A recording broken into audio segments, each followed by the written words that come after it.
वो accounts manager Mohsin साहब है ना, वो कुछ दिनों से अजीब बर्ताव कर रहे हैं। बहुत घबराए हुए रहते हैं, जैसे पता नहीं क्या हो गया हो। अच्छा, वो कैसे? कल करीम साहब से मिलना था उन्हें और फिर मिलने भी नहीं गए। मुझे नहीं मालूम उनका इससे क्या ताल्लुक हो सकता है, लेकिन हसन साहब का इस तरह छुट्टियां लेकर जाना समझ नहीं आया।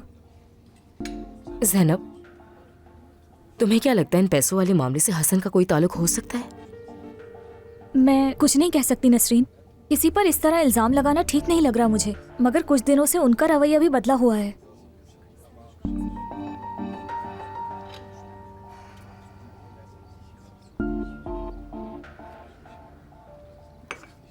खैर, यानी जो भी होगा एक ना एक दिन सामने आ ही जाएगा, मुझे मालूम है अच्छी तरह। और करीम इतनी बड़ी धोखेबाजी को कभी माफ नहीं करेगा।